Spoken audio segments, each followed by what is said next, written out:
Tá na garagem.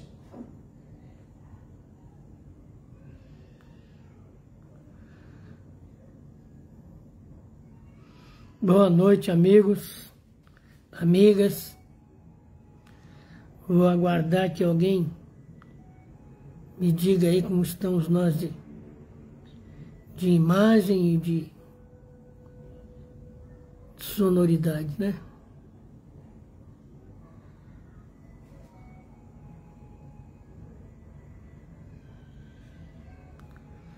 Boa noite, Valdemária.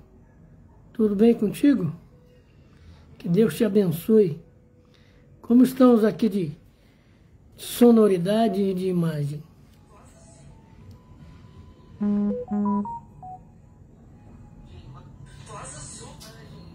Tá ótimo. Mas também.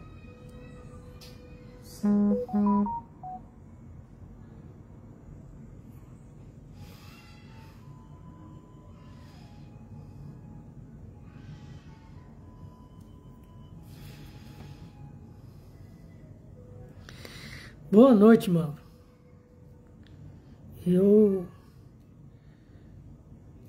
Eu agradeço mais essa oportunidade e te peço atenção para que no final nós possamos fazer uma vibração especial para Denise. Beleza? Não me deixa esquecer. Eu estou bem, sim, Valdemar. Dani, boa noite. Eu comprei o livro, sim.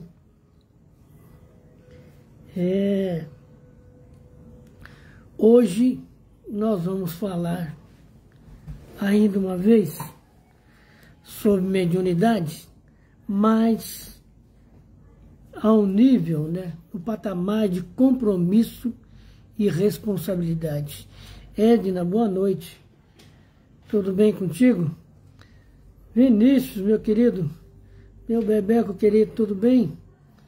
Está se preparando para o seu aniversário aí, meu querido, dia 5? E falar um pouco sobre a capacidade que o ser humano tem ainda, né, de ter inveja do outro e de como isso prejudica o relacionamento com os espíritos no campo da mediunidade. Consalter, Amália, boa noite. Sueli, boa noite. Tudo bem contigo? Então vamos falar aqui um pouco. Eu estou me lembrando, eu estudei a inveja nos médiuns e lembrando de um caso que o José Medrado contou. Eu não sei se todos vocês conhecem o José Medrado, lá da Bahia, um médium que faz pintura mediúnica, que faz esculturas, que trabalha com o Aleijadinho, entre outros, né?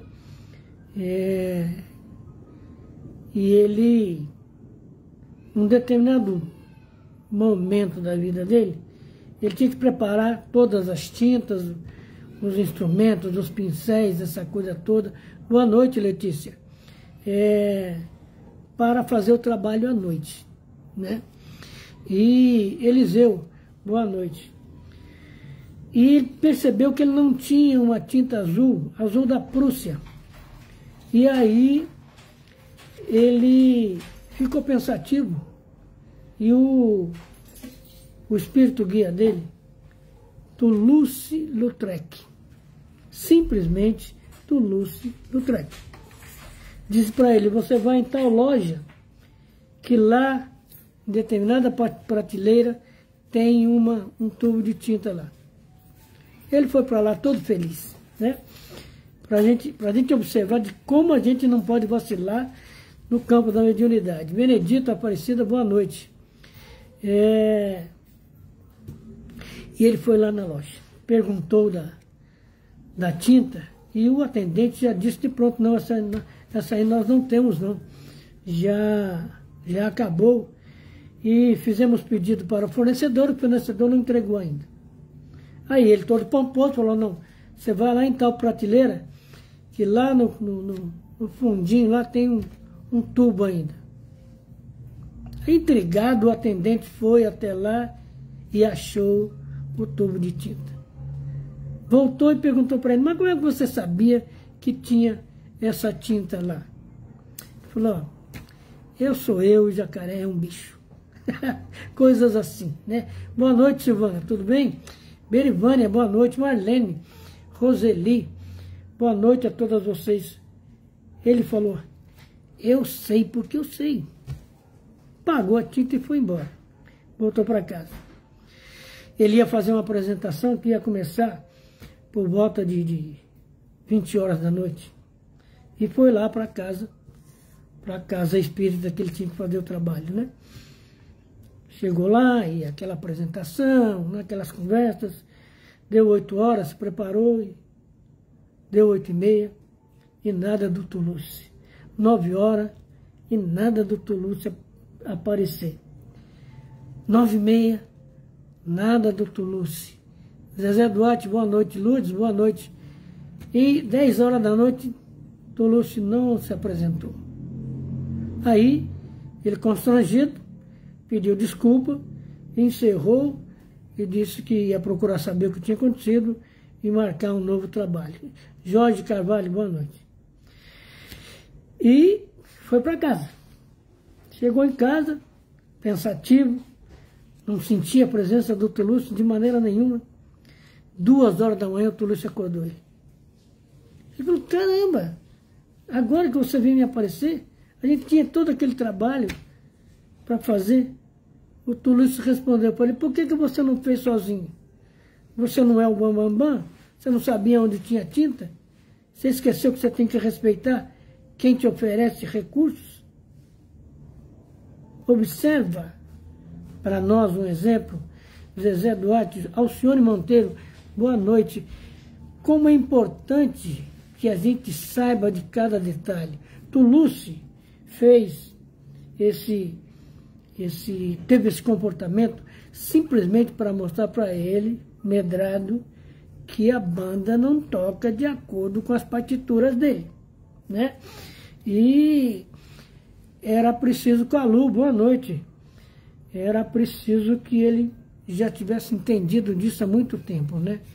Ele poderia ter falado para o atendente, não, um espírito amigo me falou, um anjo me falou, e eu tive uma intuição de tal entidade, né? Mas não, ele foi levar uma banca que ele era o sabichão, né? Aí passou por um vexame maior de constrangimento, porque o Toulouse simplesmente não se apresentou para o trabalho daquela noite, né? Então, o médium tem que ter todos os cuidados no relacionamento com o mundo espiritual. Cristiane Tomás, boa noite. No relacionamento com as pessoas, porque as pessoas também são espíritos encarnados, né? E as pessoas trazem à sua volta outros espíritos, que às vezes o médium não percebe. Então, por isso ele tem que ter um cuidado danado, porque ele pode ter uma palavra mal colocada, uma demonstração de sentimento desagradável, e tudo isso pode trazer prejuízos para ele. Exatamente, Sueli, faltou humildade para o Medrado. Você conhece o Medrado, né? Ele é extremamente, como é que eu diria assim, desapegado, desprendido, né? Ele tanto fala quanto ele acerta, quando ele erra, né? É muito bom acompanhar os trabalhos dele, né? E então, o médium tem que ter essa preocupação. Dênia Crepaldi, boa noite. De observar, saber falar, saber escutar, saber a hora de falar, saber a hora de silenciar, porque às vezes ele troca esses detalhes. Adriana da Silva, boa noite. E por quê? Como lembrou a Sueli, o médium tem que ser humilde de coração. Porque Deus permitiu a ele que participasse dos dons espirituais da divindade. Porque tudo que nós temos é Deus que nos dá, né? Então, o médium não pode atribuir a si mesmo nenhum mérito, de maneira nenhuma, como não se atribui à obra e aos utensílios, mas ao operário. Então, o médium tem que se lembrar disso a cada dia, a cada passo, né? Sempre. Ele é médium, ele é um intermediário entre um espírito atuante e a comunidade espírita no Brasil, a comunidade espírita no mundo. E ele é um instrumento. Ele vai trazer as notícias, os trabalhos, os livros. Jorge Afoli, boa noite. Tiana, boa noite, Tiana. Tudo bem contigo?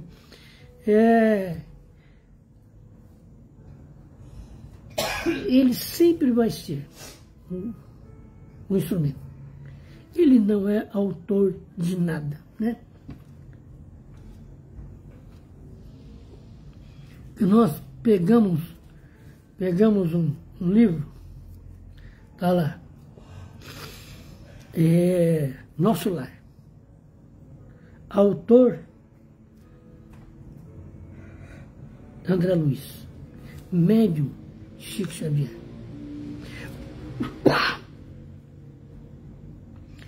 O Chico é um médium. Ele recebe os pensamentos do André, passa para o papel e aquilo vai se transformar num livro. Boa noite, Antônio Mendes. E Vanessa Diana, minha filha, boa noite. Porque o sentimento negativo, o sentimento de inveja, o sentimento de egoísmo, de orgulho, são sentimentos extremamente negativos. E o médium não pode alimentar esse tipo de coisa. Trabalha 600 espíritos com o Chico. E comigo parece que é só um. Graças a Deus que é só um, né? E você tem um espírito trabalhando contigo, fazendo de você um instrumento. João Luiz Lima, boa noite.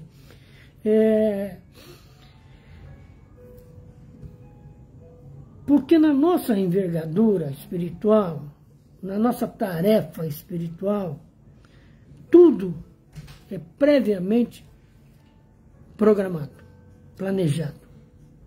Então, quando a gente vem para cá, nós sabemos de tudo sobre a nossa mediunidade.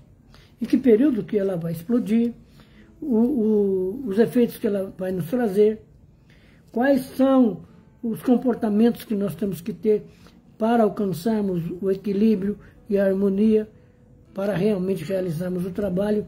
Miguel Mendes, boa noite. O médium sabe disso. Só que aí ele entra no movimento espírita e tem lá Haroldo Dutra Dias, e tem Divaldo Pereira Franco, o Medrado que eu falei agora mesmo, né? Que são criaturas de expressão no movimento espírita, que também já passaram pelas mesmas coisas que nós passamos, né? A diferença é que eles trouxeram estruturas bem mais desenvolvidas do que a nossa, né? Porque imaginamos uma coisa, o Divaldo é professor, o Haroldo é juiz. Se nós olharmos, quem já teve a oportunidade de ver o ambiente que ele faz as gravações lá na casa dele lá, a biblioteca dele, sabe, é uma coisa assim fantástica. Boa noite, Estela, tudo bem contigo? Então, a criatura estuda muito. Ele estuda a história do espiritismo, do cristianismo, o cristianismo primitivo, o cristianismo atual, né? Aliás, eu vou dar uma dica para vocês aqui. Eu vi um livro na internet e pedi a minha filha para para comprar para mim, O Jovem Gladiador, né? Do médium Adeilson Salles, e A Última Carta de Paulo de Tarso, né? Eu já comecei a dar uma folheada nele, e o interesse de ver a história do cristianismo. Não é? Hoje em dia, a gente não pode mais enxergar a leitura dos chamados romances espíritas com medo ou com dó, com um sentimento de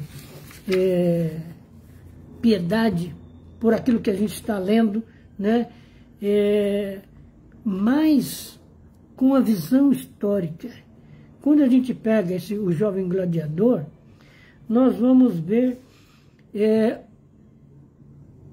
os desvarios do Nero, o imperador romano, né, que botou fogo em Roma.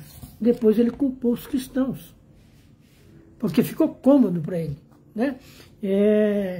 Porque todo mundo, ou melhor, a grande maioria da humanidade não acreditava no Cristo, e muito menos naqueles que seguiam Cristo. Os cristãos eram tidos como loucos, sabe, fanáticos, lunáticos, coisas desse tipo, né?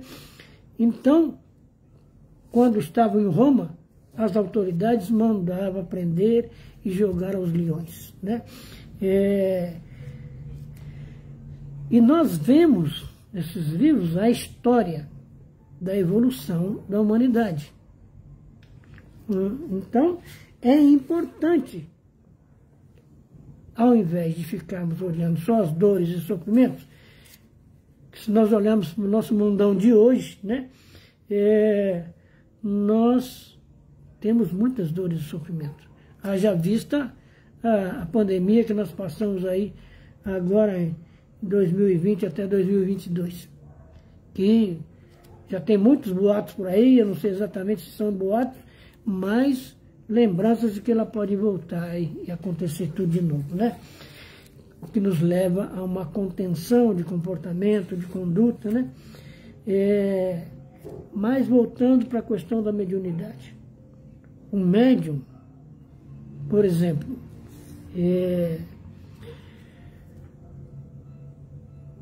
no livro Amor a Quatro Mãos, do Tomás Antônio Gonzaga. É sonata? Sonata. Isso. Desculpe.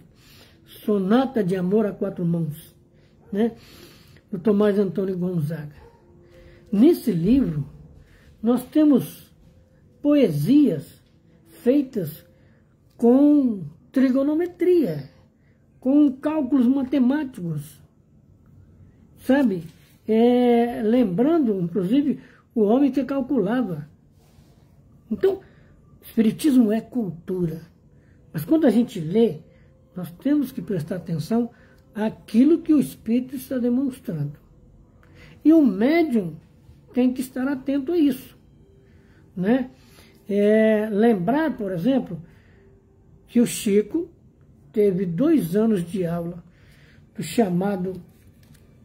chamado científico, na época era o científico, o que nós chamamos hoje de 2º grau, e que mais parece um 2º grau com febre do que outra coisa, né? Na época era científico e era difícil mesmo, né? Para poder mais tarde o Chico entender os domínios da mediunidade, por exemplo, mecanismos da mediunidade, por exemplo, né? Exatamente, Consalto, Malbataan, que faz parte dessa como é que chama? Dessa história, desse enredo que o Tomás conta em Sonata de Amor a Quatro Mãos. E o médium tem que estar atento. Apenas isso. Eu sou um instrumento, né?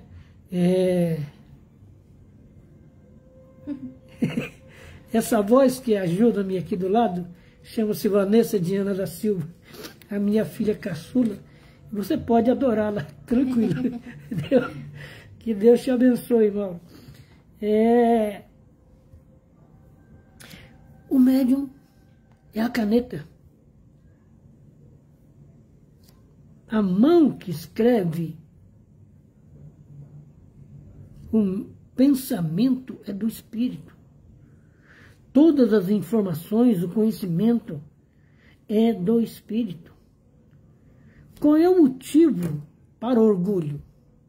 Muito menos qual é o motivo para inveja, para egoísmo, para achar que determinado espírito só vai escrever por mim. Não. É complicado. Eu me lembro que eu dei um exemplo para vocês aqui, da Regina, do livro do Emílio Corrêa de Miranda, Diversidade do Carisma.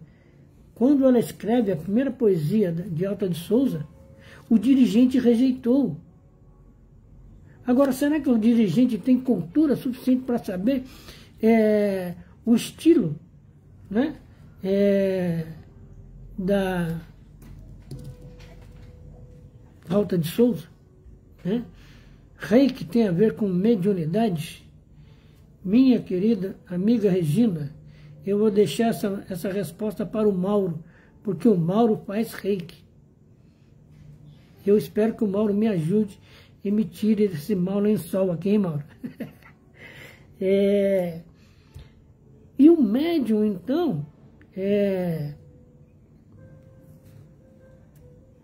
vai fazer o seu papel a vida toda de instrumento. O Kardec deixou isso demonstrado na codificação. Poucos médiums ele citou, porque os médiums eram apenas, então, somente instrumento. Ô Mauro, seu Eli, acorda o Mauro aí, por favor.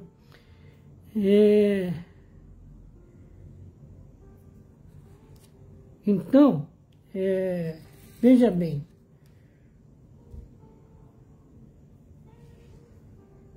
Ditados espontâneos da Revista Espírita de 1859. Lembrai-vos bem de que não passais de instrumentos que Deus te serve para manifestar ao mundo o seu Espírito onipotente, e que não tendes nenhum motivo para vos glorificardes de vós mesmos.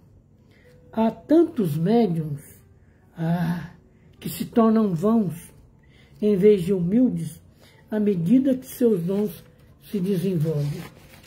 Porque é preciso segurança emocional, psicológica, porque de repente você escreve um livro de poesia e acha que é seu. Você escreve um romance e acha que é seu. Não. E você só escreve aquilo quando está mediunizado. Quando não está, não sabe às vezes juntar 2 palavras, 3, 4 para formar um pensamento. Né? Que legal, Su. Porque essa pretensão do médium de querer ser maior do que a entidade que o utiliza como instrumento é um atraso no progresso. Pois no lugar de ser humilde e passivo, muitas vezes o médium repele, por vaidade e orgulho, comunicações importantes dadas a lume por outros mais merecedores. E o médium rejeita. E às vezes rejeita informações importantíssimas e troca por fantasias, por misticismo, sabe, por coisas que não faz, que não tem lastro cultural, espiritual, psicológico, histórico.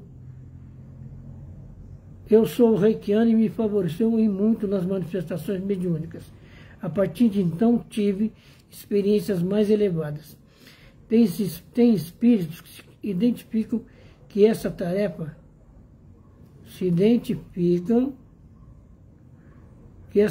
e fazem reiki comigo. Eu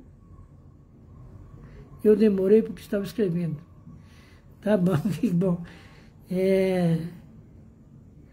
Até onde eu sei, o sal terá malha. O reiki ajuda a nos olharmos para dentro de nós, ajudando-nos numa reforma íntima, ajudando também quem tem dificuldade de meditação. A mediunidade, se a pessoa tiver em grau mais forte, acredito que ajudará. Aí a Sueli vai dar um pitaco aqui. Somos todos médios, praticamente a todo momento, no que diz respeito à intuição.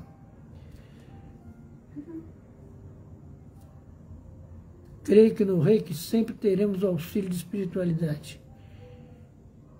Isso.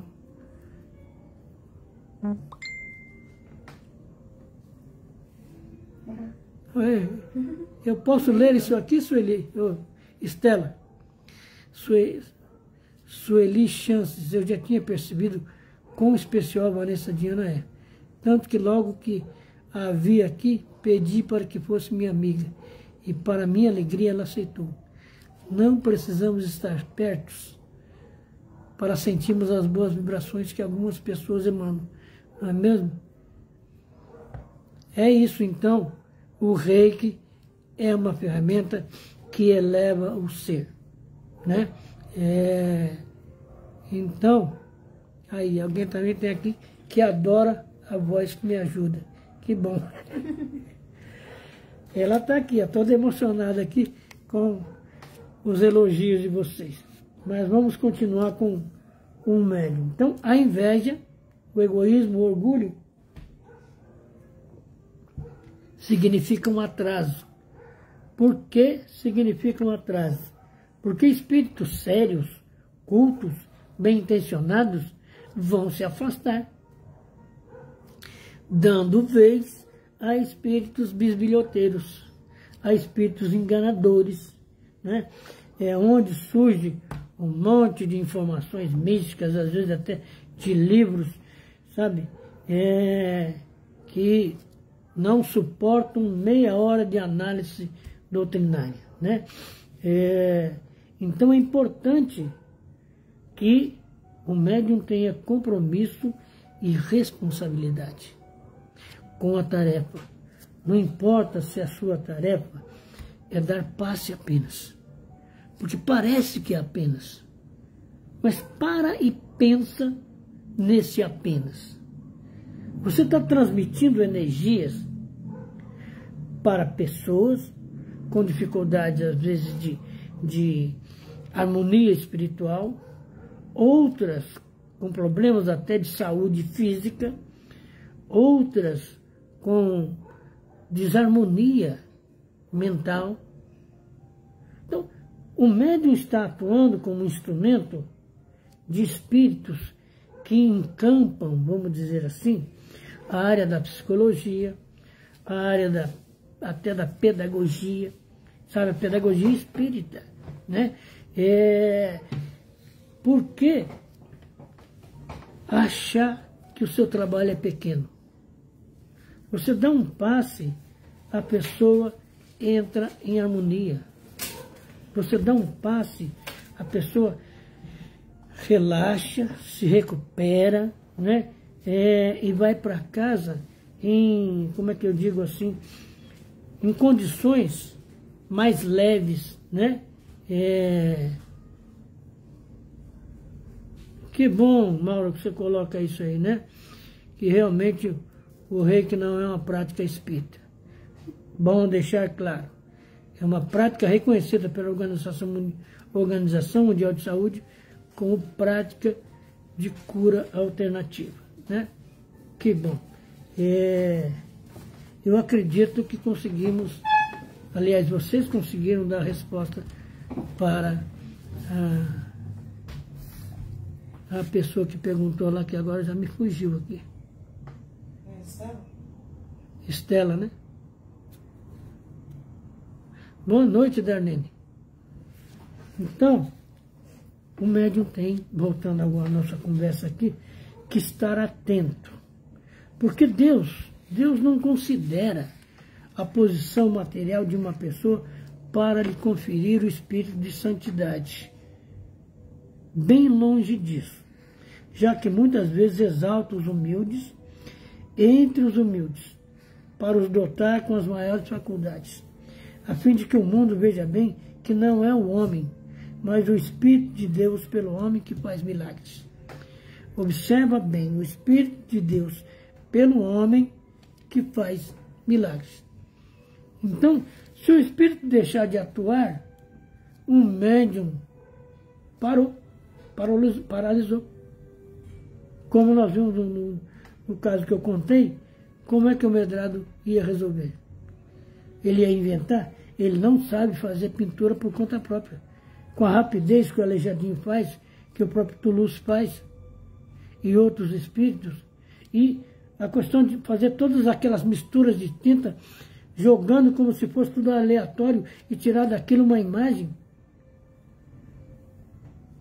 O ser humano não faz. Atualmente tem um pintor africano que está fazendo isso. Para mim, ele é médium, né? Ele faz pintura de cabeça para baixo, né? Depois ele vira e mostra aquilo que ele pintou. Mas ele tira motivos atuais. Ele pinta a filha dele, ele pinta outra pessoa e tal. Já o espírito vai pintar motivos que são espirituais. Né? Obrigado, hein, Mauro? Pergunta foi da Regina. Regina, eu espero que você tenha ficado satisfeito com todas as respostas. Regina Luetke. Então, como disse, o médium é sempre instrumento do grande Criador de todas as coisas. E a este último é que deve render glória. É a ele que deve agradecer por sua inesgotável bondade. Porque aí o Espírito que deu essa mensagem, ele diz assim: gostaria também de dizer uma palavra sobre a inveja e o ciúme, que muitas vezes reinam entre os médiuns, e que, como erva daninha, é preciso extirpar, desde que começa a aparecer, temendo que abafe os bons germes da vizinhança. No médium é tão temível a inveja quanto o orgulho. Prova mesmo de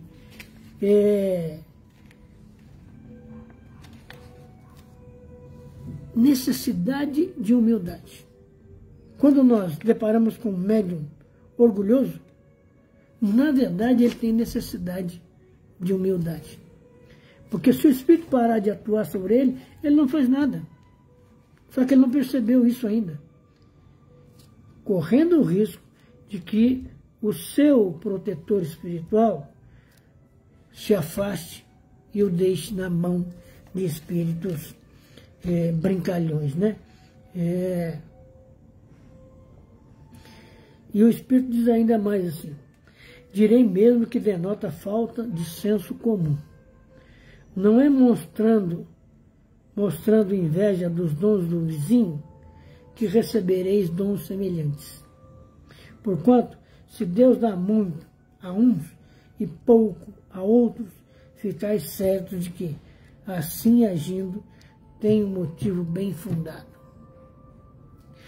Lembramos o Evangelho: a quem muito foi dado, muito será exigido. Então, aquele que recebeu pouco, fique quietinho, fique tranquilo, faz a sua parte, faz a sua tarefa, estuda, toma consciência, porque às vezes nós estamos aqui ensaiando mediunidade para uma próxima encarnação. Observem, né? Por exemplo, Medrado, eu acho que é um dos últimos remanescentes da mediunidade de efeito físico, de pintura mediúnica. Porque desapareceram por não ter mais necessidade. Hoje, o que nos leva a acreditar nos espíritos é o conhecimento, é a leitura, é o estudo, é a convivência com o ambiente espírita, né? Leonora, boa noite, tudo bem contigo?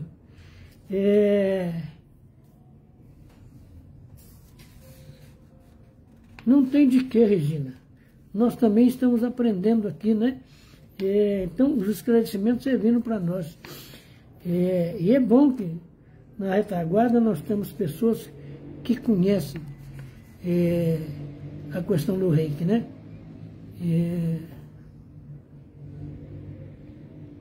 Isso, Carlos Henrique. Inveja e orgulho são mazelas morais, né? Ainda estão presentes em nós, nesse plano ainda de prova e expiação. Então, Deus sabe por que deu muito ao Chico, por que deu muito ao Divaldo, né? Por que deu muito a outros médiuns e deu pouco para outros. Nós temos que entender que todos nós estamos aqui numa escola. E uns estão já, vamos dizer, fazendo a comparação grotesca, né?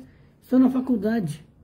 Outros ainda estão no 2º grau, outros no 1º grau, e assim sucessivamente, né? Então, tudo é um processo evolutivo. Não é o fato de percebermos a presença de espíritos que quer dizer que somos médiums preparados para qualquer manifestação. Até porque a doutrina espírita nos mostra que são muito raros os médiuns universais. O Chico Xavier era um desses médiuns universais, que tanto trabalhava com espíritos falando português, castelhano e outras línguas, sabe? Porque é diferente. Imagina, por exemplo, uma cabecinha curta igual a minha, receber um espírito falando em português, depois outro falando em francês, outro em aramaico, e aí? Será que eu tenho cérebro ou histórico existencial suficiente para enfrentar o aramaico? Para desenrolar? O médium tem que prestar atenção nessas coisas para saber se posicionar.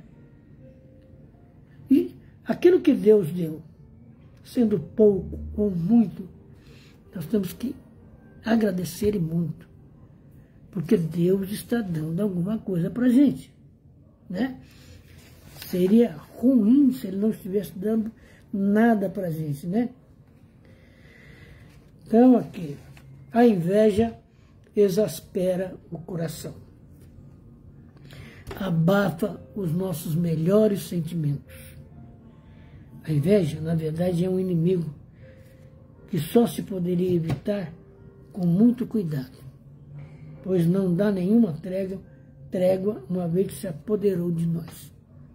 Então, nós temos que tomar cuidado. Às vezes, assim, ó, fulano está obsediado, mas ele está apenas, então, somente num processo de inveja, de orgulho, de egoísmo.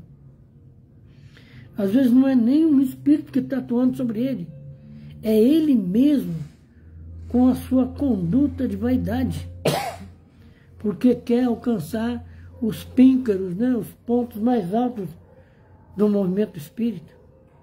Não, não é assim, né? E nunca será assim. Porque em matéria de mediunidade, não tem graduação. Ah, esse é o melhor médium. Aquele médium lá é excelente. O outro é mediano. Aquele ali ainda está no começo. Não, isso não existe. Porque isso, como é que diz, a avaliação das possibilidades mediúnicas de alguém não passa pela vaidade humana. Passa pelo trabalho que está sendo realizado, né? Agora eu estava falando para vocês do livro que eu comprei, O Jovem Gladiador, que, aliás, é do médium Adeilson Salles, mas a inspiração é de Humberto de Campos. E mostra, por exemplo, um episódio em que dois gladiadores na arena, um atacando o outro, o que era o Glauco, que é o cristão, consegue derrubar o outro e dominar, e coloca a espada sobre ele, aí ele ouve no íntimo da consciência: ama teu próximo como a si mesmo. Então ele pega a espada e joga fora. E aí o Nero manda matar os dois. E eles juntam um monte de milicianos, né? E levam os dois e vão matar. E são agredidos com espada, principalmente no pescoço. Depois desse ato, aquele que foi escolhido para fazer a morte deles, para ser o assassino do momento, ele diz assim: gozado, eu senti uma coisa estranha.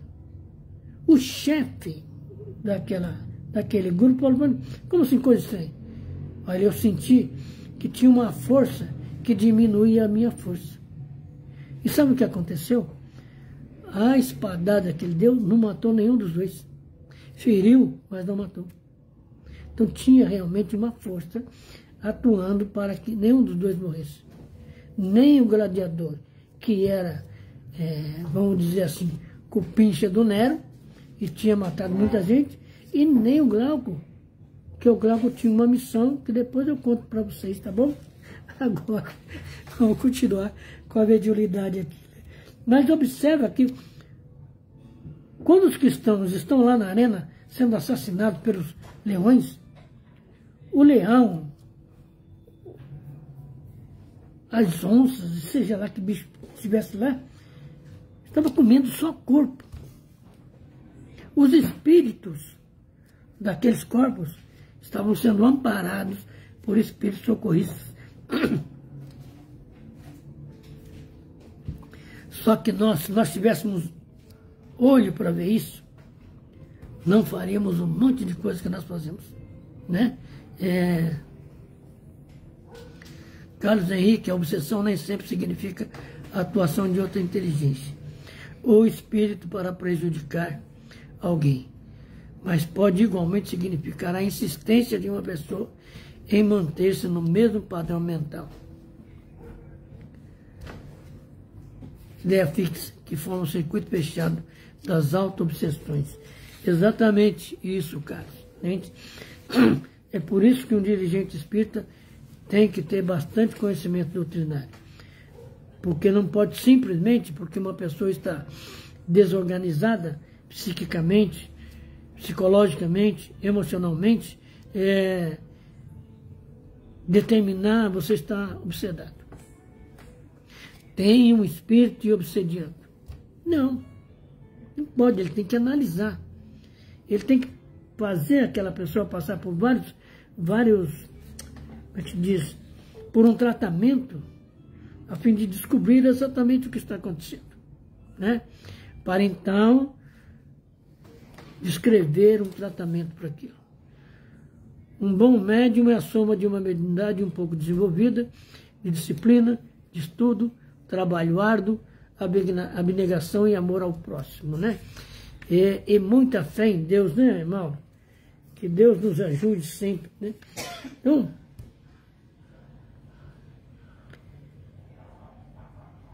você veja bem, eu vou ler de novo aqui: a inveja exaspera o coração, abafa os melhores sentimentos. Pois, um inimigo que só se poderia evitar com muito cuidado, pois não dá nenhuma trégua, uma vez que se apoderou de nós. Isto se aplica a todos os casos da vida terrena. Porque a inveja, ela é raiz de muitos desatinos obsessivos. Se nós formos olhar, estudar caso a caso, nós vamos ver lá uma sementinha de inveja, né?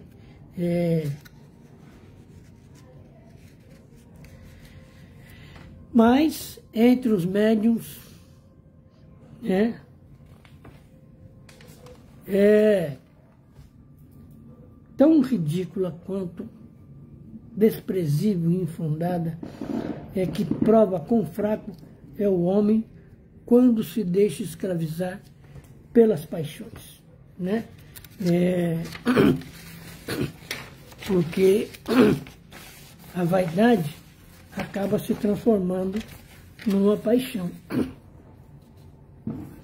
A paixão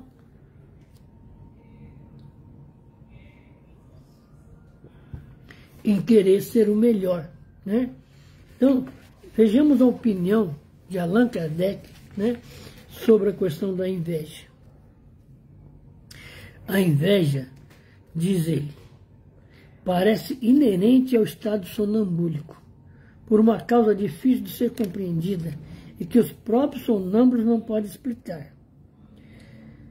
Tal sentimento existe entre os sonâmbulos que, em vigília, só agem entre si com benevolência. Nos médiuns está longe de ser habitual, prendendo-se evidentemente à natureza moral do indivíduo. Um médium tem inveja de outro médium porque está em sua natureza ser invejoso. Ou seja, a inferioridade moral. Esta falha, consequência do orgulho e do egoísmo, é essencialmente prejudicial à boa qualidade das comunicações.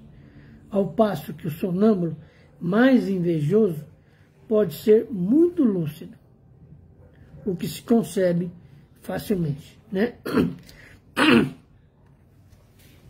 Porque o sonâmbulo, ele vê por si mesmo. É o seu próprio espírito que se desprende e age. Ele não necessita de ninguém. O médium, ao contrário, não passa de intermediário. Recebe tudo de espíritos estranhos à sua personalidade.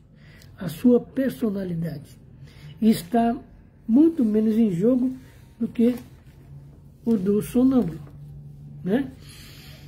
Os espíritos simpatizam com ele por causa das suas qualidades ou dos seus defeitos.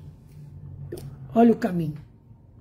O caminho da harmonia, do equilíbrio, de viver em paz,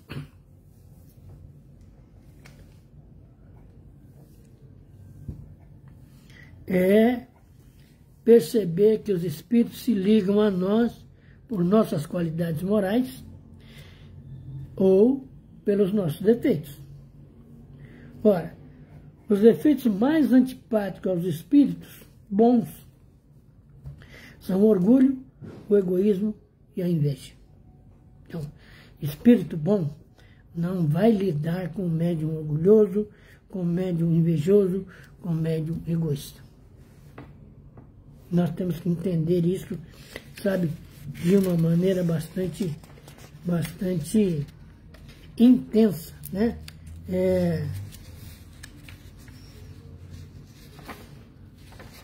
Porque a experiência nos ensina que a faculdade mediúnica, enquanto faculdade, é independente das qualidades morais. Apenas a faculdade. Pode, assim, como faculdade sonambúlica, existir no mais alto grau no homem mais perverso. Nós sabemos disso. Então, o médium tem que tomar cuidado. Porque ele vai ter uma faculdade extremamente potente, mas por sua condição de invejoso, de orgulhoso, de egoísta, ele vai atrair para si espíritos do mesmo naipe, da mesma condição. Boa noite, Fabiano, tudo bem? Contigo? O mesmo não se dá absolutamente em relação à simpatia dos bons espíritos, que naturalmente se comunicam tanto mais à vontade, quanto mais puro e sincero for o intermediário, encarregado de transmitir o seu pensamento. E quanto mais se afaste o médium da natureza dos espíritos maus. Então, O médium tem que tomar essa consciência. Eu vou transmitir o pensamento de um bom espírito. Aí está a minha responsabilidade. Eu tenho que desenvolver a minha bondade, o meu equilíbrio, o meu compromisso, para que esse bom espírito continue trabalhando comigo, né? Para que a gente consiga compreender que mediunidade realmente é compromisso e responsabilidade. O médium tem que ter sempre, porque mediunidade não é, a gente já disse aqui várias vezes, não é uma questão de ir lá no centro espírita. Mediunidade está conosco dia e noite. Então, o médium tem que estar atento o tempo todo. Tem que estar comprometido o tempo todo. Tem que estar, como é que se diz? Responsável, né? O tempo todo. Porque, afinal, ele se responsabiliza também pelo seu equilíbrio, por sua harmonia, por sua vida de paz e de alegria, se ele faz a sua tarefa direitinho. Mas nós vamos lembrar a todos que nós vamos fazer agora, como oração, uma vibração pela nossa amiga Denise Lombardi, que nos deixou por esses dias e que, obviamente, passa por um processo de, como é que eu digo assim, de descanso mesmo. Não é o descanso.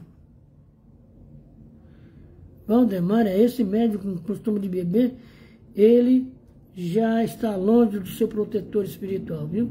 Ou melhor, o seu protetor já está longe dele. É bom não acreditar muito nas coisas que ele fala, não. A nossa Denise, querida, que, no meu modo de entender, foi aqui uma tremenda de uma professora, com uma capacidade incrível de ensinar, né? E quando tinha às mãos o conhecimento espírita para nos oferecer, era simplesmente magnífico. Simplesmente magnífica no seu modo de expor o conhecimento espírita, né? Então, elevemos o nosso pensamento em agradecimento por termos feito parte dos seus últimos dias, seus últimos meses, talvez, né? E que aprendemos muito com ela. Que essa capacidade que ela teve de nos ensinar, que se transforme em benefícios espirituais, que se transforme em sementes de luz, sementes de paz, sementes de amor, a envolver a nossa Denise nesse transe, porque nos primeiros momentos de mudança, nós ficamos num processo de perturbação mesmo. Só é a perturbação de mudança de ambiente, a perturbação de mudança de status existencial, né? E pensar nela enquanto professora, enquanto exemplo, enquanto força que nos envolveu e traduziu para nós questões espirituais de alta relevância. Então, que o nosso pensamento, enquanto encerramento do nosso aprendizado de hoje, seja de paz, de amor espiritual, de gratidão, Denise, por tudo que você nos ofereceu, de gratidão pela convivência, porque nós convivemos num plano virtual, mas alcançamos, com certeza, afinidades. Alcançamos, com certeza, influências benéficas entre nós mesmos, pelo seu modo de pensar, pelo seu modo de organizar o conhecimento, pelo seu modo de explicar, pelo seu modo de amar ao próximo, Denise. Que Deus te abençoe, que Jesus te ampare, que espíritos amigos, os teus ancestrais, que com certeza estão felizes pelo teu retorno, que possam reunir-se em torno de ti, em vibrações amoráveis, de gratidão, de fé, de esperança, de que a tua evolução continue agora nessa pátria de origem, Denise. Que Deus te abençoe. Que o nosso Pai Nosso seja para você o nosso abraço de gratidão e de saudade. Pai nosso que estás nos céus, santificado seja o teu nome. Venha a nós o teu reino e seja feita a tua vontade, assim na terra como nos céus. O pão nosso de cada dia dai-nos hoje. Perdoa-nos, Pai, as nossas dívidas, na medida em que aprendemos a perdoar as dívidas do nosso próximo. E não nos deixeis cair em tentação, mas livrai-nos de todo mal, porque teu é o reino, o poder e a glória por todo sempre. Assim, Denise, até qualquer dia,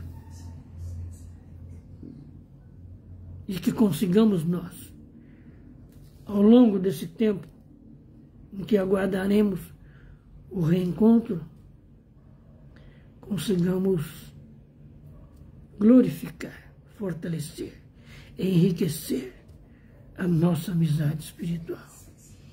Que Deus te abençoe. Que assim seja. Que assim seja.